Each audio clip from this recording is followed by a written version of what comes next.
நம்ம திருநெல்வேலி அல்வா செய்கிறக்காக ஒரு பவுல் எடுத்து அதில் 1 கப்பு கோதுமை பொடி போட்டு கொடுத்துக்கலாம்.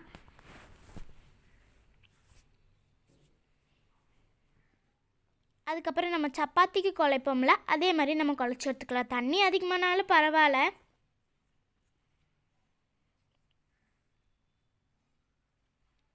இப்போ நம்ம சப்பாத்தி மாவு குழைக்கிற மாதிரி குழைச்சி எடுத்துட்டோம். இதில் ஒரு 5 கப்பு தண்ணி ஊற்றி கொடுத்துக்கலாம். நான் ஏன் தெரியுமா தண்ணி அதிகமானாலும் பரவாயில்லன்னு சொன்னேன். ஏன்னா இதில் நம்ம 5 கப்பு தண்ணி ஊற்றுறோம். இது 7 மணி நேரம் நம்ம ஊற வச்சுக்கலாம்.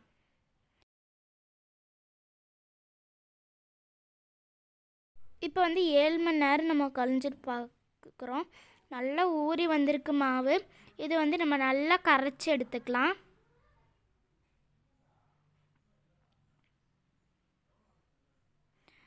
இது நம்ம நல்லா சலித்து அதில் இருக்க வேஸ்ட் இருக்கலாம், அது தூக்கி போட்டுடலாம். அதுக்கப்புறம் இது 10 மணி நேரம் நம்ம புளிக்கிறதுக்கு வச்சுக்கலாம்.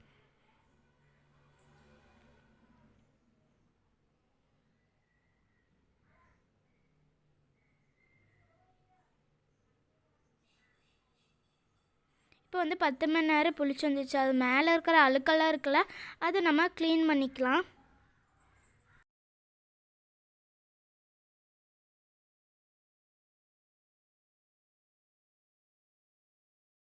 இப்போ நம்ம க்ளீன் பண்ணி எடுத்துட்டோம். அதில் இருக்க பேலன்ஸ் இருக்கிற பால் இருக்கால, அது நம்ம அளந்து எடுத்துக்கலாம்.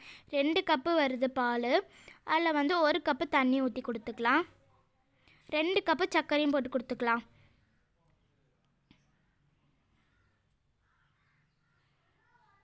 அதில் நான் அதே கப்பு தான் எடுத்துருக்கேன் சர்க்கரைக்கு. அதுலேருந்து ஒரு 1/4 கப்பு சர்க்கரை நம்ம தனியாக எடுத்துக்கலாம். அதுக்கப்புறம் கேஸ் பற்ற வச்சு நம்ம குறுக்கி எடுத்துக்கலாம். பாலை கை எடுக்காமல் நம்ம குறுக்கி எடுக்கணும். கிண்டிகிட்டே இருக்கணும் நம்ம, இல்லைன்னா அடி பிடிச்சி போயிடும். அதுக்கப்புறம் ஒரு பேன் எடுத்து நம்ம அடுப்பில் வச்சு சூடு பண்ணிக்கலாம். அதில் 1/4 கப்பு சர்க்கரை நம்ம தனியாக எடுத்து வச்சுருந்தோம்ல, அதை நம்ம போட்டு கொடுத்துக்கலாம்.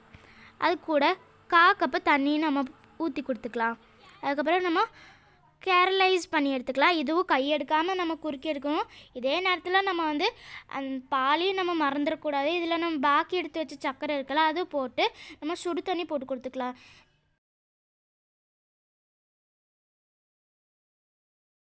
நம்ம எல்லா சர்க்கரையும் போட்டு நம்ம கேரமலைஸ் பண்ணி எடுத்தாச்சு. இந்த கேரமலைஸ் பண்ணி எடுத்தது நம்ம பாலுக்கு நம்ம ஊற்றி கொடுத்துக்கலாம். இதையும் நம்ம நல்லா கிண்டி எடுத்துக்கலாம் கையை எடுக்காமல். இதையும் சேர்த்து நம்ம குறுக்கி எடுத்துக்கலாம்.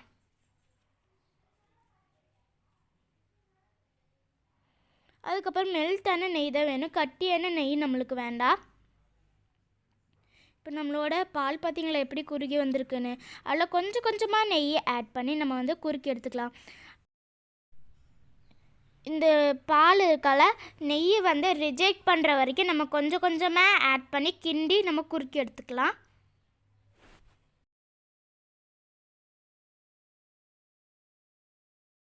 கொஞ்சம் குறுகி வந்திருக்கு. இதில் கொஞ்சம் கொஞ்சமாக நம்ம நெய் போட்டு நம்ம குறுக்கி எடுத்துக்கலாம்.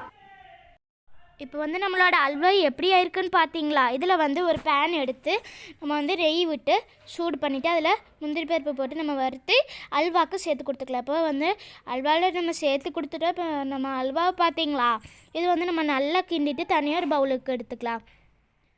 அப்போ நம்மளோட டேஸ்டி திருநெல்வேலி அல்வா ரெடி. நீங்களும் மறக்காமல் வீட்டில் ட்ரை பண்ணி பாருங்கள். எல்லாத்துக்கும் பிடிச்சிருந்தா மறக்காம நீங்களும் வீட்ல ட்ரை பண்ணி பாருங்க. மறக்காம கமெண்ட்ல தெரிவிச்சிருங்க. உங்களுக்கு பிடிச்சிருந்தா லைக் பண்ணுங்க, ஷேர் பண்ணுங்க, சப்ஸ்கிரைப் பண்ணுங்க.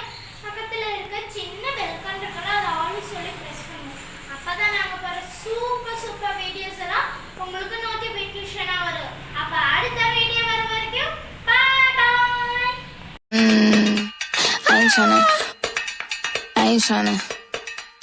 I ain't tryna